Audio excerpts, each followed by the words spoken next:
സുരേഷ് ഏട്ടൻ ചെയ്ത കാര്യങ്ങളെ വിമർശിക്കുന്ന സമയത്ത് ഈ വിമർശിക്കുന്ന വിഷയങ്ങളിൽ എത്രത്തോളം ശരിയുണ്ടെന്ന് കണ്ടുകൊണ്ടിരിക്കുന്ന ആൾക്കാരാണ് ജനം.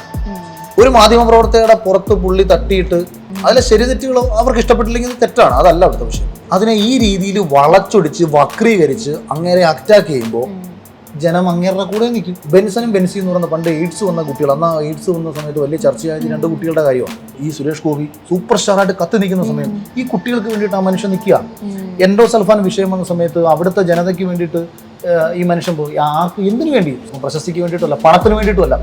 പുള്ളിയുടെ ഒരു മൈൻഡ് സെറ്റ് എങ്ങനെയാണെന്നേ, അതിലാണ് പുള്ളി സന്തോഷം കണ്ടെത്തുന്നത്. ഇപ്പൊ ഉമ്മൻചാണ്ടി സാറ് ഏറ്റവും കൂടുതൽ ഒരു 10,000 പേരുടെ കിടന്ന് അവരെ പ്രശ്നങ്ങൾ കേട്ടിട്ട് അതെല്ലാം ഇതിഷ്ടപ്പെടുന്ന ആളാ പുള്ളി. ഞാനിടയ്ക്ക് മേജർ റംസാനോട് പറഞ്ഞു, സുരേഷ് ഏട്ടനെ കാണുമ്പോൾ ഒന്ന് പറഞ്ഞിട്ട് അധികം സംസാരിക്കണ്ട, അധികം സംസാരിച്ച് ചിലപ്പോൾ തോറ്റു.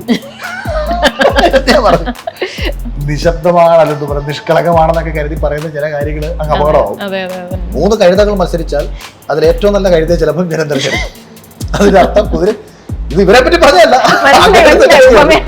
ഞാനൊരു പൊതുവായിട്ട് പറഞ്ഞതാണ്. ഞാൻ അന്നും ബിഗ് ബോസിലേക്ക് പോകുന്നതിന് മുമ്പുള്ള എന്റെ ചിന്ത എന്ന് അറിയാമോ, ഒരു 20 ദിവസം നിൽക്കണം.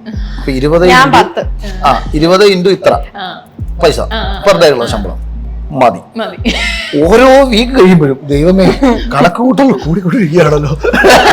ടീച്ചർമാർ എനിക്ക് ഏറ്റവും വലിയ ശിക്ഷ, നീ മിണ്ടാതെ ഒരു 5 മിനിറ്റ് ഇവിടെ തറയൊന്നിരിക്കാൻ പോയി. അന്നേരം തറയിരുന്നിട്ട് തറയൊക്കെ മാന്തി ഇളക്കലായിരുന്നു പരിപാടി. നമ്മൾ ഒരു കാര്യം ചെയ്ത് വെച്ചിട്ട് നമ്മളിത് വെറുതെ വരുമ്പോൾ ചിന്തിക്കും, അയ്യോ ദൈവമേ ട്രോളായിരിക്കും. അപ്പോൾ ബിഗ് ബോസിനെ കൃത്യമായിട്ട് അറിയാം. ശോഭ ഒരു കാരണവശാലും പുറത്താക്കിയാലും പുറത്തു പോകത്തില്ല. ലാലേട്ടൻ ശോഭ കഴിഞ്ഞ് വരും എന്ന് പറയാൻ ആഗ്രഹിക്കുന്ന ഒരാളാ ശോഭ. ബിഗ് ബോസിൽ ഒരാളെ ഹൗസ് മേറ്റ്സ് ചേർന്ന് പുറത്താക്കിയാൽ അത് നീതിയല്ല. അങ്ങനെ ഞാൻ പുറത്തു പോയാൽ ജനം എന്നെ സ്വീകരിക്കും. ഈയിടെ ഏഞ്ചലിൻ ഒരു ഇന്റർവ്യൂല് പറയുന്നുണ്ടായിരുന്നു, അഖിലേട്ടൻ ഭയങ്കര ജാടയാണ് വിളിച്ചാണോ? ഇംഗ്ലീഷ് കഫേയുടെ വാട്സ്ആപ്പ് സ്പോക്കൺ ഇംഗ്ലീഷ് കോഴ്സുകളിലൂടെ ഇന്ന് ലക്ഷക്കണക്കിന് ആളുകൾ ഇംഗ്ലീഷ് സംസാരിക്കുന്നു. ഇംഗ്ലീഷ് കഫേയിലുണ്ട് നമ്മുടെ ആവശ്യം അറിഞ്ഞുള്ള കോഴ്സുകൾ ഏറ്റവും മികച്ച പേഴ്സണൽ മെന്റർഷിപ്പിൽ. ഇനി ആർക്കും എവിടെ നിന്നും ഇംഗ്ലീഷ് പഠിക്കാം വാട്സാപ്പിലൂടെ. അതിൽ ഈ ഗണപതി അമ്പലം എവിടെയാ? അല്ല, ഈ സിംഗിൾസ് ആയിട്ടുള്ളവർക്കൊക്കെ ഒന്ന് പോകാം. ഞാൻ കുഞ്ഞിലെ ഗണപതി ഭക്തിയാ. ഞാൻ അങ്ങനെ ഭയങ്കര ഒരു ഗണപതി ഭക്തനൊന്നും ആയിരുന്നില്ല. നമ്മൾ മനസ്സിലൊക്കെ ആദ്യം ശ്രീകൃഷ്ണനായിരിക്കുമല്ലോ സ്വാഭാവികമായിട്ടും. പക്ഷെ പിന്നീട് കൊട്ടാരക്കര വന്നതിന് ശേഷം എവിടെ കൊണ്ടോ എപ്പോഴോ എനിക്ക് തോന്നി, അത് ഇപ്പോഴും എനിക്ക് തോന്നുന്നൊരു തോന്നലാട്ടോ, ഇല്ല ദേവദൂതനിലെ ലാലേട്ടൻ്റെ കണക്ക് ആരോ ഒരാൾ അദൃശ്യമായിട്ട് എന്നെ സഹായിക്കാനുണ്ടെന്ന്. അതെൻ്റെ ഒരു ഭയങ്കര കോൺഫിഡൻസ് ആണ്. ഞാൻ ഈ പല അഹങ്കാരങ്ങൾ പണ്ട് രാഷ്ട്രീയത്തിൽ കാണിക്കുന്ന സമയത്തും എപ്പോഴും ചിന്തിച്ചിട്ടുണ്ട്, എന്നെ വളരെ സിമ്പിളായിട്ട് ഒരാൾക്ക് ഉപദ്രവിക്കാം. ഇപ്പോഴൊക്കെ ഫേസ്ബുക്കിലൊക്കെ പോസ്റ്റ് ഇടുമ്പോൾ ചിലർ ചോദിക്കും, അല്ലെ അവരാരെങ്കിലും വിളിച്ച് തരും. ഞാൻ പറയാം, ഇപ്പോഴോ? പണ്ട് ഞാൻ ഇവർക്ക് ഇടയിൽ കിടന്ന് ജീവിച്ചല്ലേ, എന്തൊക്കെ കാട്ടിക്കൂട്ടിയിട്ടുണ്ട്. അപ്പൊ അന്ന് മുതൽ ഈ നിമിഷം വരെ ഇതേ ബിഗ് ബോസിലേക്ക് എന്നെ കൊണ്ട് എത്തി. ഇപ്പൊ കറക്റ്റ് പറഞ്ഞ ഫെബ്രുവരി ഈ ഒരു ടൈം എന്ന് പറയുന്നത് കഴിഞ്ഞ വർഷം ഞാൻ ഈ സമയത്ത് ഒരു ബിഗ് സീറോ ആയിട്ട് നിൽക്കുന്ന ടൈമാണിത്. ബിഗ് ബോസിലേക്കുള്ള എൻട്രിയിൽ തന്നെ കൺഫ്യൂഷൻസ് ആണ്. അപ്പൊ എന്നെ വേണ്ട എന്ന് അവർ ഇടയ്ക്ക് തീരുമാനിച്ചിരുന്നു എന്നൊക്കെ ഞാൻ അറിഞ്ഞിട്ടുണ്ട്. അപ്പം ഏകദേശം ഈ ഒരു സമയത്താണ് അതിൻ്റെ എല്ലാ കാര്യങ്ങളും നിൽക്കുന്നത്. പക്ഷെ നമ്മളെ, അതായത് ബിഗ് ബോസ് കാണാത്ത, ബിഗ് ബോസിനെ കുറിച്ച് കുറ്റം പറഞ്ഞ ഒക്കെ ഒരാൾ ഇതിനകത്തേക്ക് എത്തണം. നിന്നെ ജനം തിരിച്ചറിയണം, നീ എന്താണെന്ന് മനസ്സിലാക്കണം, നീ ധൈര്യമായിട്ട് പോകൂ. അപ്പം പിന്നെ ഇപ്പം ഫസ്റ്റ് ഞാൻ ക്യാപ്റ്റനായ ടാസ്ക് ഞാൻ അന്നും ബിഗ് ബോസിലേക്ക് പോകുന്നതിന് മുമ്പുള്ള എൻ്റെ ചിന്ത എന്ന് അറിയാമോ, ഒരു 20 ദിവസം നിൽക്കണം. അപ്പൊ 20 ഇൻറ്റു ഇത്ര പൈസ പെർ ഡേ ഉള്ള ശമ്പളം മതി. പിന്നെ ഒരു 6 മാസം 7 മാസം ജീവിക്കാനുള്ള പൈസ അതിൽ കിട്ടും.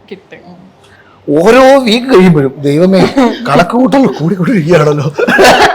50 ആയപ്പോഴത്തേക്ക് ഞാൻ ഇത്രയും പൈസ ഞാൻ എന്തോ ചെയ്യും? 10,000 രൂപ പോലും വിലയുള്ള സമയമാണേ.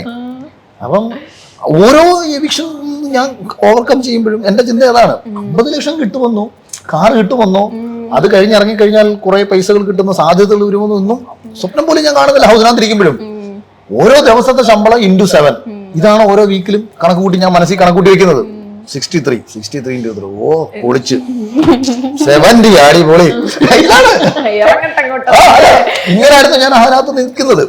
പക്ഷെ അങ്ങനെ അവിടെ, അതായത് ഞാൻ പറഞ്ഞില്ലേ, ഇപ്പം ഞാൻ 34 വയസ്സിന് ശേഷം ഞാൻ ഭയങ്കരമായിട്ട് ഉയർച്ചയുണ്ടാകുമെന്നും എന്നോട് 22-ാമത്തെ വയസ്സിൽ ഒരു ജ്യോത്സ്യർ പറഞ്ഞിട്ടുണ്ട്.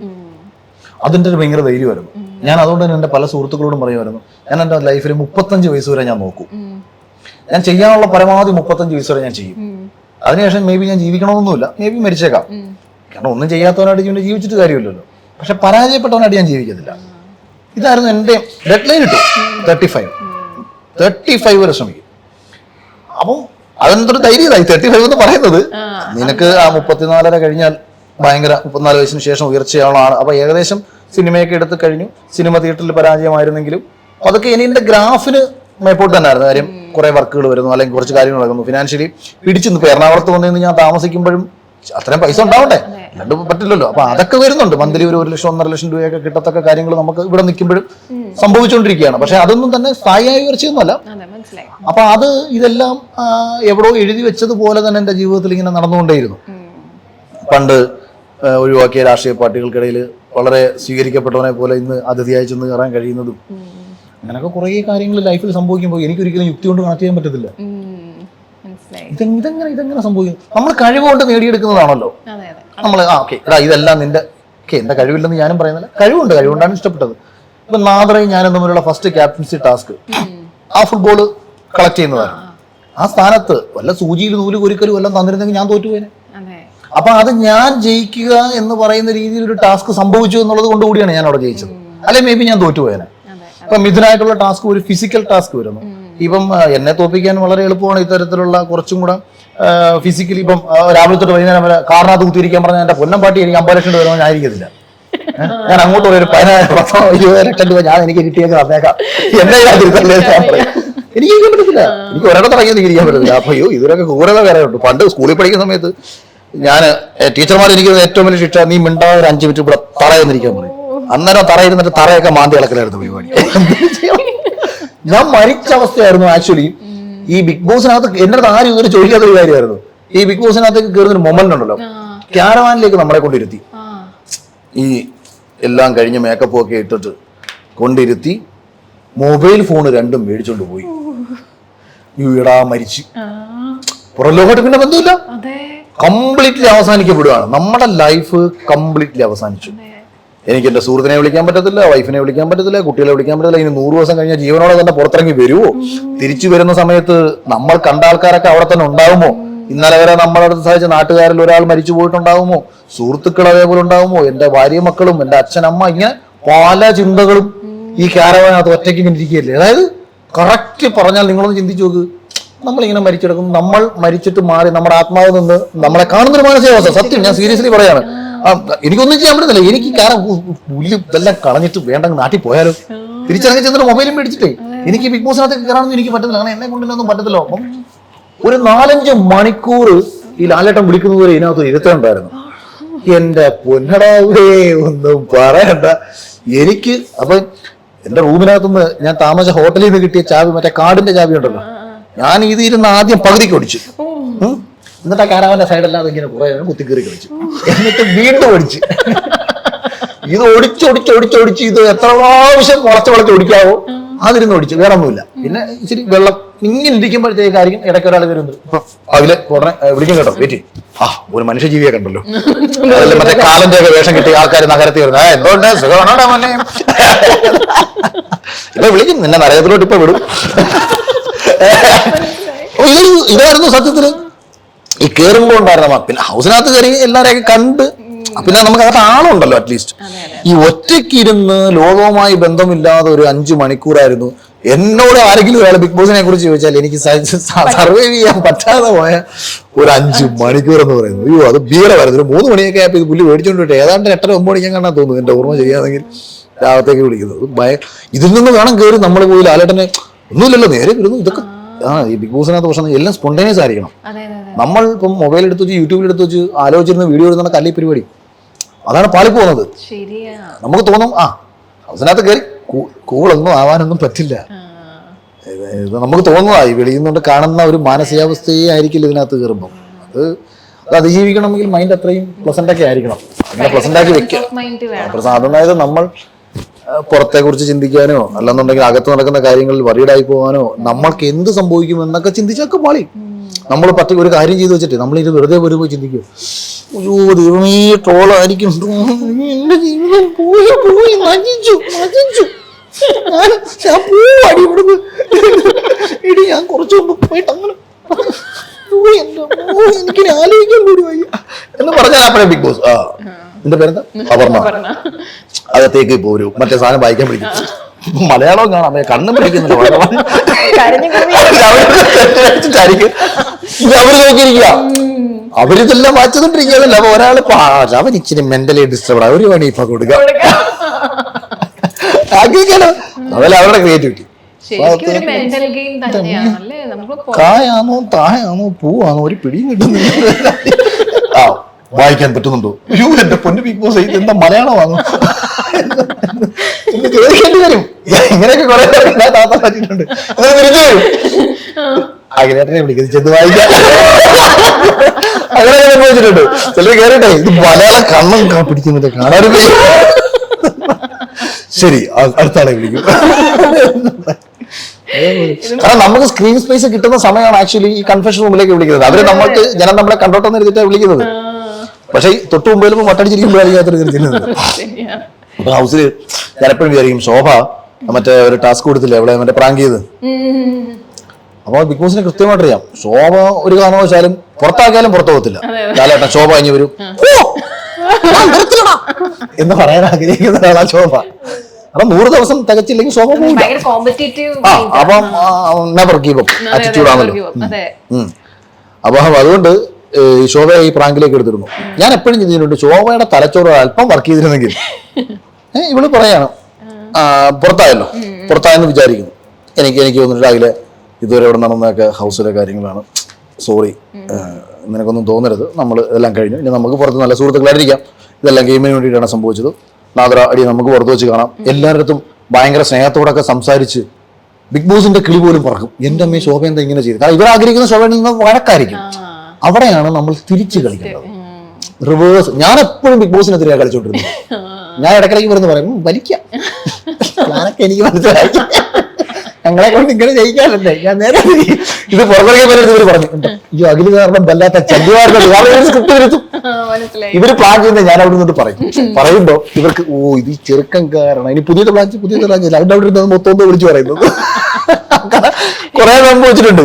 അപ്പൊ ഇത് അങ്ങനെ ഞാൻ പറഞ്ഞ അങ്ങനെ ശോഭ ചെയ്തിരുന്നെങ്കിൽ ഈവൻ എന്നെ ഇഷ്ടപ്പെട്ടിരുന്ന ഒരാൾക്കാർ ആ സമയത്ത് ശോഭയെ കുറെ അറ്റാക്ക് ചെയ്തിരുന്നല്ലോ. അവർ പോലും വിചാരിച്ച കാര്യം പെട്ടെന്ന് ശോഭ അഖിലേട്ടന് കൈ കൊടുത്തു, സ്നേഹമാണ്. അപ്പൊ ഇവിടെ നല്ല ഒരു പ്യൂർ സോളാണ്, നല്ല കുട്ടിയാണ്. ഭയങ്കര ടൈറ്റായി പോയന ഫിനാലെ. അതൊക്കെ ഞാൻ പറയുന്നത് പ്രസൻസ് ഓഫ് മൈൻഡിൽ നിന്നുകൊണ്ട് മനസ്സിലാക്കാൻ കഴിയണം. ബിഗ് ബോസിൽ ഒരാളെ ഹൗസ് മേറ്റ്സ് ചേർന്ന് പുറത്താക്കിയാൽ അത് നീതിയല്ല. അങ്ങനെ ഞാൻ പുറത്തു പോയാൽ ജനം എന്നെ സ്വീകരിക്കും. മനസ്സിലായില്ലേ? അതായത് ജനം വോട്ട് ചെയ്ത് ഒരാളെ പുറത്താക്കാൻ തീരുമാനിക്കുമ്പോൾ ഹൗസ് മേറ്റ് വോട്ട് ചെയ്ത് എന്നെ പുറത്താക്കിയാൽ ഇത് തന്നെയാണ് എനിക്ക് കിട്ടിയ ഏറ്റവും വലിയ ഓപ്പർച്യൂണിറ്റി എന്ന് തിരിച്ചറിയണം. വിജയത്തെക്കാളും വലിയ നേട്ടമാണ് എനിക്കിവിടെ ലഭിച്ചത്. പുറത്തെ ഒരു വലിയ ജനത എന്റെ ഒപ്പം നിൽക്കും. ഹാപ്പിയായിട്ട് അങ്ങോട്ട് ഇറങ്ങി കൊടുക്കുക. ഇറങ്ങുമെന്ന് വിചാരിച്ചോളൂ. അതല്ല എന്നുണ്ടെങ്കിൽ ഇതൊരു പ്രാങ്കായിരിക്കും. ഇത് എന്നെ അളക്കാനും എന്റെ മൈൻഡ് സെറ്റ് അളക്കാനുമുള്ള പ്രാങ്കായിരിക്കും എന്ന് തിരിച്ചറിയണം. ഇത് എല്ലാ കാര്യത്തിലും ഉണ്ട് കേട്ടോ. ഞാൻ ഈച്ച് ആൻഡ് എവറി മൊമെന്റ്, അതാണ് ഞാൻ എപ്പോഴും നാളെ ഇവിടെ അവിടെ എന്ത് നടക്കണം എന്ന് പോലും ഞാൻ തലേന്നിരുന്ന് ചിന്തിക്കും. രാവിലെ ഒരു പാട്ടിടുന്ന മുതൽ ആ മൊമെന്റിൽ ആ ഒരു മൈൻഡ് ഗെയിം നമുക്ക് എപ്പോഴും ഉണ്ടാവണം. ഈ ഗെയിമും റിയൽ ലൈഫും തമ്മിലുള്ള ഡിഫറൻസ് മനസ്സിലാക്കണം. ഇതൊരു ഗെയിം ആണെന്നുള്ളത് റിയൽ ലൈഫിലാണെങ്കിൽ ആക്ച്വലി റിയൽ ലൈഫിൽ ഇങ്ങനൊരു ഗെയിം തന്നെയാണ് നമ്മളെല്ലാം കളിച്ചുകൊണ്ടിരിക്കുന്നത്. ഇപ്പൊ രാഷ്ട്രീയക്കാരെ എടുത്തു നോക്കുക, സിനിമാക്കാരെ എടുത്തു നോക്കുക. സിനിമാക്കാർ ഏറ്റവും നന്നായിട്ട് അഭിനയിക്കുന്ന സ്ഥലം എവിടെയെന്ന് അറിയാമോ? പബ്ലിക്കിന്റെ അടുത്ത് വരുമ്പോഴാണോ? അല്ല, അവാർഡ് ദാന വേദികളിൽ പരസ്പരം സഹപ്രവർത്തകരെ കാണുമ്പോൾ കെട്ടിപ്പിടുത്തം കണ്ടിട്ടുണ്ടോ? ഓസ്കാർ കൊടുക്കണം. സീരിയസ്ലി പറഞ്ഞതാ. സിനിമാ നടന്മാർക്കും നടിമാർക്കും ചലച്ചിത്ര പ്രവർത്തകർക്കും ഓസ്കാർ കിട്ടേണ്ട അഭിനയമാണ് അവാർഡ് ദാന വേദികളിൽ ഇവർ പരസ്പരം കാണുമ്പോൾ കാണിക്കുന്നത്. ഇതങ്ങോട്ട് കഴിഞ്ഞൊരു 5 മിനിറ്റ് കഴിഞ്ഞിട്ട് ബിഗ് ബോസിലെ കണക്കൊരു ക്യാമറ ഉണ്ടെന്നുണ്ടെങ്കിൽ അപ്പൊ അറിയാം ഇവരുടെ മൈൻഡ് സെറ്റ് എന്താണെന്നുള്ള കാര്യം. അതുകൊണ്ട് ഇവരൊക്കെ ബിഗ് ബോസ് തന്നെ കളിച്ചോണ്ടിരിക്കുന്നത്. അവർക്ക് ഒരു തേട ഇല്ലാത്തതുകൊണ്ടാണ്. നമ്മൾ ഇപ്പോൾ നമ്മൾ 3 പേരോടും സംസാരിച്ചിട്ട് ഞാൻ പുറത്തിറങ്ങി അപർണയെ കുറിച്ച് എന്ത് പറയുന്നു എന്നറിയുമ്പോഴാണല്ലോ ജനത്തിന് എന്നെ മനസ്സിലാവുന്നത്, അപർണയെ മനസ്സിലാവുന്നത്. ഇത് കാണാൻ ദൈവമുണ്ട്. ഞാൻ എപ്പോഴും അങ്ങനെ ചിന്തിക്കുന്നത്. ഇത് ഒരു തേടയെ കാണും, ഇത് ദൈവം കാണും. ഞാൻ ഇവിടെ ഒരു മോശം കാണിച്ചിട്ട് ഇപ്പുറത്ത് മാറി കാണിച്ചാൽ മോശം അത് അറിയും എന്നെപ്പോഴും ചിന്തിക്കാറുണ്ട്. അത് മറ്റുള്ളവരെ വേദനിപ്പിക്കുന്ന കാര്യത്തിലാണെങ്കിൽ ഒരിക്കലും ചെയ്യത്തില്ല. സന്തോഷിപ്പിക്കുന്ന കാര്യത്തിലാണെങ്കിൽ പിന്നെ കളത്തരം കാണിക്കും. ഒരാൾ ഞങ്ങൾ തമ്മിൽ ഇടപെടുമ്പം രണ്ടുപേർക്ക് സന്തോഷമാണ്, വേറൊരാൾക്ക് സന്തോഷമാണെന്നുണ്ടെങ്കിൽ കുഴപ്പമില്ല. അപ്പൊ അത്തരം കള്ളത്തരങ്ങൾ കൊണ്ട് ഞാൻ വരിയുടെ ആവാറില്ല. കാരണം സന്തോഷമാണല്ലോ അവിടെ സംഭവിച്ചത്. ഒരാളെ ഉപദ്രവിക്കാനോ ദ്രോഹിക്കാനോ ആണെന്നുണ്ടെങ്കിൽ 100% ഞാൻ ഒരിക്കലും ചെയ്യാറില്ല. അത് എപ്പോഴും ഞാൻ ചിന്തിച്ചുകൊണ്ട് അതുകൊണ്ട് ബിഗ് ബോസ് ആയിട്ട് തന്നെ പുറത്ത് നമ്മൾ ജീവിക്കുന്നത്. പിന്നെ ഇപ്പം കാരണം ഇതിപ്പോ പുറത്ത് നമ്മൾ പബ്ലിക്കിൽ ഇറങ്ങുമ്പോഴത്തേക്ക് ആരൊക്കെ എവിടെ നിന്ന് മൊബൈലും ഓൺ ചെയ്ത് വെച്ച് നമുക്ക് അറിയുന്നില്ല. ഇതാണ് എൻ്റെ ഏറ്റവും വലിയ എനിക്ക് ഏറ്റവും വലിയ ടെൻഷൻ. അതാണ് ടെൻഷൻ മീൻസ് വളരെ ഓപ്പൺ ആയിട്ട് ഫ്രീ ആയിട്ട് ചില കാര്യങ്ങൾ സംസാരിക്കുന്ന ഒരാളാണ് ഞാൻ. അപ്പൊ ഏത് കണ്ടന്റ് പുറം ലോകം ചർച്ച ചെയ്യണം എന്നുള്ളതിനകത്ത് എനിക്കൊരു ധാരണയുണ്ട്. അത് ഞാൻ പറഞ്ഞോളാം, പക്ഷെ അത് നിങ്ങൾ ഒളിച്ചും പാത്തും എടുക്കണ്ട. നിങ്ങൾ എന്തെങ്കിലും ചോദിച്ചു എനിക്ക് പറയാനുള്ള ഞാൻ പറഞ്ഞോളാം. പക്ഷെ ഞാൻ എന്റെ സുഹൃത്തിനോട് കാഷ്വലി സംസാരിച്ചുകൊണ്ടിരിക്കുന്നതിന്റെ ഇടയ്ക്ക് കയറി വീഡിയോ ഷൂട്ട് ചെയ്തിട്ട്, കാരണം സംസാരിക്കുന്ന വോയിസ് അത് റെക്കോർഡ് ആവത്തില്ലേ. ഈയിടെ ഏഞ്ചലിൻ ഒരു ഇന്റർവ്യൂല് പറയുന്നുണ്ടായിരുന്നു അഖിലേട്ടൻ ഭയങ്കര ജാടയാണ് ഉള്ളതാണോ? നമ്മൾ ആരടുത്ത് സഹകരിക്കണം, ആരുമായിട്ട് നമ്മുടെ ജീവിതം മുന്നോട്ട് കൊണ്ടുപോകണമെന്ന് തീരുമാനിക്കേണ്ട ഒരു സ്വാതന്ത്ര്യം എനിക്കുണ്ടല്ലോ. ഒന്നാമത്തെ കാര്യം, ഞാൻ ആ ബിഗ് ബോസ് കഴിഞ്ഞ സമയത്ത് ഈ വാട്സപ്പോ ഫേസ്ബുക്കോ ഒന്നും നോക്കുന്നില്ല. കാരണം പലരിടത്തും നോ പറയേണ്ട ആണ് കോളുകൾ കൂടുതൽ. ഒരു 90% ആൾക്കാരും ഇന്നലകളിൽ നമ്മുടെ ജീവിതവുമായിട്ട് ഒരു ബന്ധവുമില്ലാതിരുന്നവർ.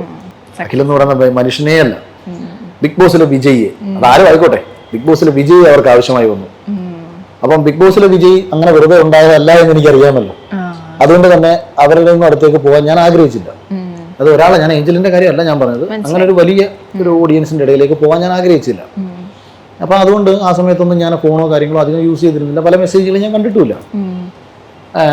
പിന്നെ മെയിനായിട്ട് എടുത്തൊരു തീരുമാനം, അപ്പം നമ്മൾ പറയുന്നത് ഒരാൾക്ക് മനസ്സിലാകണം. അപ്പോഴാണ് പരസ്പരം നമ്മൾ ഇഷ്ടപ്പെടുന്നത്, അവരുമായി വീണ്ടും ബന്ധം മുന്നോട്ട് പോകുന്നത്. ഇപ്പൊ സെറീന ഞാനും തമ്മിൽ എന്തോ നടക്കാറുണ്ട് ബിഗ് ബോസിന് പുറത്ത്. എന്തുകൊണ്ടാണ് ഞാൻ സെറീന തമ്മിൽ നല്ല സുഹൃത്തുക്കളെ? ഒരൊറ്റ റീസണേ ഉള്ളൂ, സെറീന എന്റെ വിജയത്തെ ഭയങ്കരമായിട്ട് അക്സെപ്റ്റ് ചെയ്തു, അംഗീകരിച്ചു. അവൾ എപ്പോഴും പറയും, അഖിലേട്ട ഭയങ്കര നിങ്ങളുടെ വിജയം, നിങ്ങൾ ഭയങ്കര അർഹതപ്പെട്ട ആൾ. പുറത്തിറങ്ങിയപ്പോഴാണ് അവർക്ക് മനസ്സിലായി. അഖിൽ ഒരുപാട് സ്ട്രഗിൾ ചെയ്ത്, ഒരുപാട് ബുദ്ധിമുട്ടി, ഒരുപാട് ഹേറ്റുകളെയും മറ്റതിനെയൊക്കെ അതിജീവിച്ച് നിങ്ങൾ അവിടെ നേടിയെടുത്ത വിജയത്തിന് അപ്പൊ ആ ഒരു റെസ്പെക്ട് അവൾ എനിക്ക് തന്നു. അപ്പൊ അതെനിക്ക് ഭയങ്കര ഇഷ്ടമാണ്. എന്നെ ഭയങ്കരമായി മനസ്സിലാക്കിയിട്ടാണ് അവൾ എന്നോട് സംസാരിച്ചത്.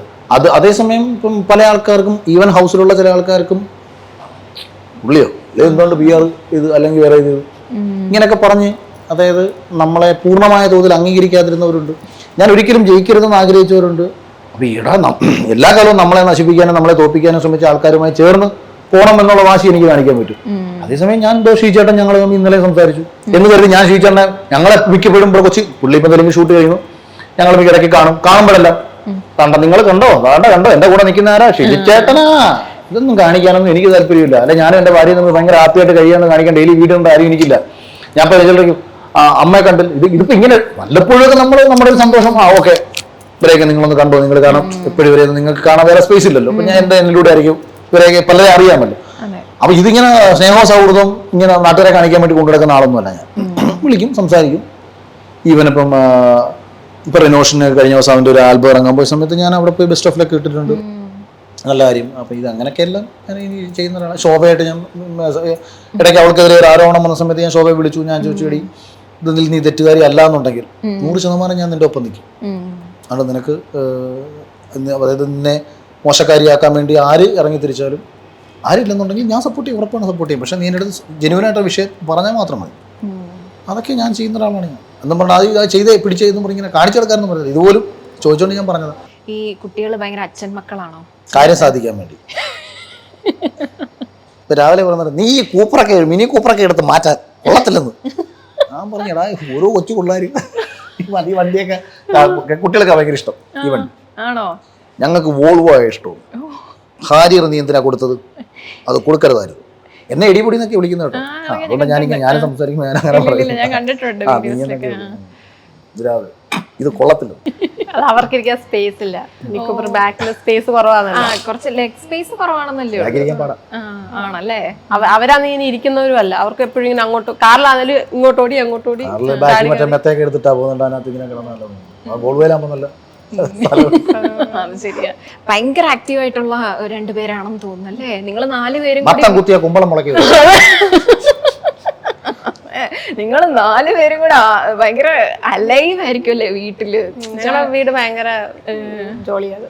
പുറത്തുനിന്ന് വരുന്ന ആളുകളൊക്കെ ഇങ്ങനെ ഗസ്റ്റ് ആയിട്ടൊക്കെ വരുമ്പോ പറയാറുണ്ട്, കാരണം ഇവര് ഭയങ്കര അലൈവ് ആയിട്ടുള്ള. ഞെട്ടി വീട്ടിൽ വന്നപ്പോ അധികം അങ്ങനെ ആരെയും ഞാൻ വീട്ടിലേക്ക് അടുപ്പിക്കാറില്ല. ഞാൻ ഭയങ്കര ഒരു പ്രൈവസി കൊടുക്കുന്ന സ്ഥലമാണ് വീടെന്ന് പറയുന്നത്. എങ്ങനെയാ ഇടയ്ക്ക് ഈ അഖിലേട്ടന് കുറച്ചുകൂടി മക്കളോടാണ് സ്നേഹം കൂടുതൽ എന്നൊക്കെ തോന്നാറുണ്ടോ? ചുമ്മാ ഒരു പൊസസീവ്നെസ്? ഇല്ല എന്നോട്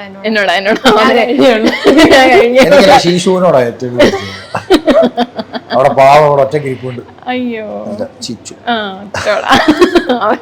അയ്യോ ഇവര് പിള്ളേരെ പറയും, നീ എന്തിനാണ് ശീശുവിനെ എപ്പോഴും സ്നേഹിക്കുന്നത്?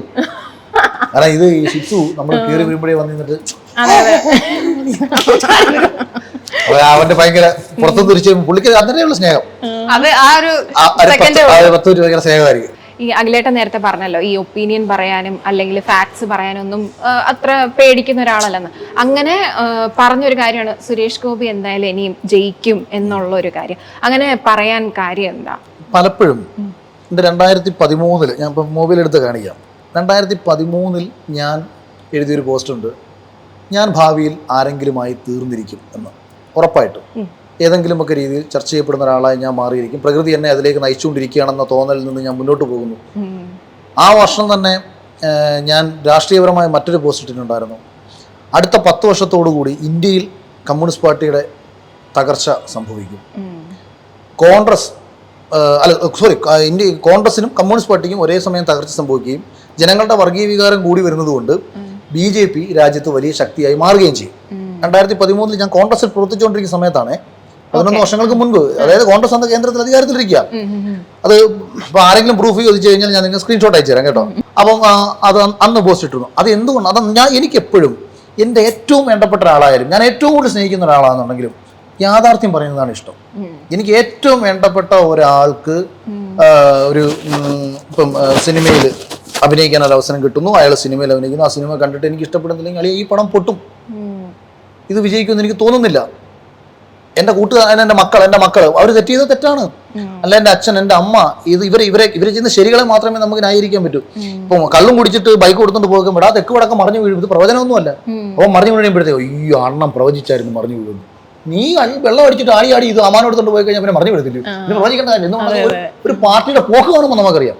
അതോടൊപ്പം ജനങ്ങളുടെ മൈൻഡ് സെറ്റ് നമുക്ക് റീഡ് ചെയ്യാൻ പറ്റും. ഞാൻ വളരെ സാധാരണക്കാരനായി ചായക്കടകളിലും സാധാരണക്കടയിലും റേഷൻ കട എല്ലാം വളരെ സാധാരണക്കാരുമായിട്ട് എപ്പോഴും ചേർന്ന് സംസാരിക്കും. അതൊന്ന് അതുപോലെ ഏറെക്കുറെ രാജ്യത്ത് സംഭവിച്ചു. പിന്നീട് 2015 കോൺഗ്രസിൽ ഉമ്മൻചാണ്ടിയാണ് എനിക്ക് ഏറ്റവും ഇഷ്ടപ്പെട്ട എൻ്റെ രാഷ്ട്രീയ നേതാവ്. ഒരുപാട് ബഹുമാനം വരെ സ്നേഹം. പക്ഷെ അന്ന് ഞാൻ ഒരു പോസ്റ്റ് ഇടുന്നു, ഉമ്മൻചാണ്ടി സർക്കാർ എന്തെല്ലാം ചെയ്തെന്ന് പറഞ്ഞാലും അടുത്ത തവണ അധികാരത്തിൽ വരാനുള്ള സാധ്യത കുറവാണെന്ന് പറഞ്ഞിട്ടുള്ള കാര്യകാരണങ്ങളെ നിർത്തി ഞാനൊരു പോസ്റ്റ് ഇടുന്നു. സാറിനോട് ഒരുപാട് ബഹുമാനം സ്നേഹമുള്ള സമയത്താണ് കാര്യകാരണങ്ങളെ നിർത്തിയാണ് ഞാൻ എഴുതുന്ന പോസ്റ്റ്. ഉദാഹരണത്തിന് ഇപ്പം വിമാനത്താവളം കൊണ്ടുവന്നു എന്ന് പറഞ്ഞാൽ പാറമടയെ പണിയെടുക്കുന്നവന് എന്ത് കാര്യം? കശുവണ്ടി തൊഴിലാളിക്ക് എന്ത് കാര്യം? കശുവണ്ടി തൊഴിലാളിക്ക് അവന്റെ ജോലി നഷ്ടപ്പെടുന്നതാണ് അവന്റെ പറയും. പാറമടയെ പണിയെടുക്കുന്നവന് അവന്റെ കോറി അടച്ചുപൂട്ടിയതാണ് അവന്റെ പ്രശ്നം. അപ്പൊ ഈ സാധാരണക്കാരന്റെ ബുദ്ധിമുട്ടുകൾ ആർക്കാണ് ഈ വികസനം കൊണ്ട് പ്രയോജനപ്പെടുന്നത് അവനേ ഉള്ളൂ അതിന്റെ സന്തോഷം. ഇപ്പുറത്തെ സാധാരണക്കാരനെ മനസ്സിലാക്കാൻ കഴിയാതെ പോയാൽ ഇനി ഒരു സാധാ കോൺഗ്രസ്സുകാരൻ അവന്റെ നാട്ടിലെ ഒരു കോൺഗ്രസ് നേതാവിൻ്റെ അടുത്ത് പോയിട്ട് അവൻ്റെ ഒരു വിഷമം പറയണമെങ്കിൽ അയാൾ ഇവനെ മൈൻഡ് ചെയ്തില്ലെന്നുണ്ടെങ്കിൽ അവൻ ആ പാർട്ടി കൂട്ടിയോ, അവിടെ കമ്മ്യൂണിസ്റ്റുകാരുണ്ടാവും. അപ്പോൾ അവൻ ഓട്ടോമാറ്റിക്കലി പാർട്ടി മാറും. എല്ലാ മനുഷ്യൻ്റെയും അവൻ്റെ ആവശ്യങ്ങൾ നിറവേറ്റുക എന്ന് പറയുന്നതാണ് രാഷ്ട്രീയം. അല്ലാതെ സ്വാതന്ത്ര്യ സമരം നേടിയെടുത്ത കോൺഗ്രസിന്റെ ആശയം കൊണ്ടു കിടക്കുന്നവരാണ് ഇന്നത്തെ കോൺഗ്രസ്സുകാരല്ല. എല്ലാം വ്യത്യാസമാണ്. കമ്മ്യൂണിസം എന്ന ആശയം ഇതൊക്കെ വ്യത്യാസമാണ്. എല്ലാവരും നിലനിൽപ്പിന് വേണ്ടിയിട്ട് ഓരോന്ന് ചെയ്തുകൊണ്ടിരിക്കും. ഇങ്ങനെയുള്ള എൻ്റെ ചിന്തകളിൽ നിന്ന് ഞാൻ പറഞ്ഞിട്ടുള്ള പലതും അതേപോലെ സംഭവിച്ചിട്ടുണ്ട്. കർണാടകത്തിൽ ഇതൊക്കെ ഞാൻ ആമുഖമായിട്ടത് പറഞ്ഞെങ്കിൽ ഇപ്പോൾ ഇത് പറയുന്നതിൻ്റെ റിയാലിറ്റിയെ കുറിച്ച് ആൾക്കാർക്ക് മനസ്സിലാവത്തുള്ളൂ. മാണി സാറ് മരിച്ചുപോയ ദിവസം ഞാനൊരു പോസ്റ്റ് ഇട്ടു, KM മാണി പോയി, ഇനി ജോസ് കെ മാണി എന്ന് പോകും എന്ന് നോക്കാം LDF-ലേക്ക്. അത് കണക്ക് സംഭവിച്ചു. ജോസ് കെ മാണി LDF തന്നെ പോയത്. പിന്നീട് അണ്ണാ DMK-യുടെ ഒരു പോസ്റ്റ്, അണ്ണാ DMK NDA-യിലേക്ക് പോകും എന്ന് ഞാൻ മുൻകൂട്ടി എഴുതിയിട്ടുണ്ടായിരുന്നു. കർണാടകത്തിൽ കുമാരസ്വാമി മുഖ്യമന്ത്രിയാകുമെന്നും തെരഞ്ഞെടുപ്പിന് മുൻപ് അതായത് റിസൾട്ട് വരുന്നതിന് മുൻപ് സിദ്ധരാമയ്യാണ് അവിടെ മുഖ്യമന്ത്രി. ആ സമയത്ത് കുമാരസ്വാമി മുഖ്യമന്ത്രിയാകുമെന്നും പറഞ്ഞിട്ട് ഞാനത് മുൻകൂട്ടി എഴുതി. അതിൻ്റെ കാര്യങ്ങളും കൃത്യമായിട്ട് എഴുതി. ഇതേപോലെ സംഭവിച്ചു.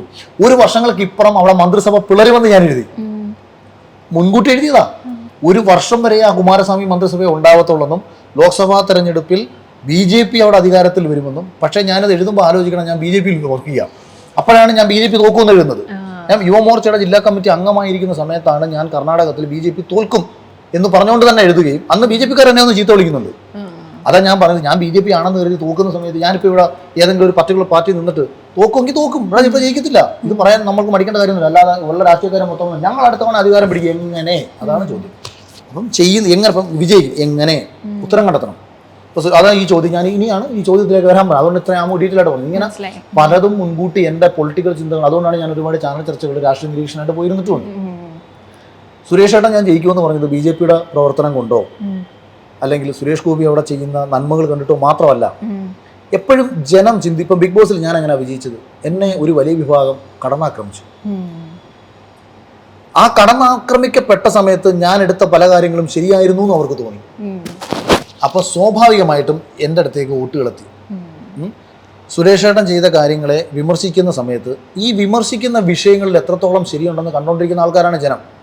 ഒരു മാധ്യമപ്രവർത്തകരുടെ പുറത്ത് പുള്ളി തട്ടിയിട്ട് ആ ഒരു വിഷയം, അതിലെ ശരി തെറ്റുകളോ അവർക്ക് ഇഷ്ടപ്പെട്ടില്ലെങ്കിൽ അത് തെറ്റാണ്, അതല്ല അവിടുത്തെ വിഷയം. അതിനെ ഈ രീതിയിൽ വളച്ചൊടിച്ച് വക്രീകരിച്ച് അങ്ങേരെ അറ്റാക്ക് ചെയ്യുമ്പോൾ ജനം അങ്ങേരുടെ കൂടെ നിൽക്കും. എനിക്ക് അദ്ദേഹമായിട്ട് ഭയങ്കര പേഴ്സണൽ ബന്ധമൊന്നുള്ള ആളൊന്നുമല്ല. ഞാൻ ഇവിടുത്തെ കണ്ടാടച്ചാണികൾ സകല മനുഷ്യരും പുള്ളിയുടെ കല്യാണത്തിന് പോയിട്ടുണ്ട്. നിങ്ങൾ എന്നെ കല്യാണത്തിന് കണ്ട് കാണത്തില്ല, കാര്യം ഇപ്പം അത്രയ്ക്കുള്ള ബന്ധമേ ഉള്ളൂ. അല്ലാതെ ഞാൻ പുള്ളി ജയിച്ചു കഴിഞ്ഞാൽ പുള്ളി എന്നെ എടുത്ത് മലമറിച്ച് ഒന്നും തരുമെന്ന് വിശ്വസിച്ചിട്ടുമല്ല പറഞ്ഞത്. ഇത് റിയാലിറ്റിയാണ്. അവിടം തൊട്ട് അനാവശ്യ വർഗീയത കുത്തിക്കയറ്റി. ഇപ്പം ബെൻസനും ബെൻസി എന്ന് പറയുന്ന പണ്ട് എയ്ഡ്സ് വന്ന കുട്ടികൾ, അന്ന് എയ്ഡ്സ് വന്ന സമയത്ത് വലിയ ചർച്ചയായത് 2 കുട്ടികളുടെ കാര്യമാണ്.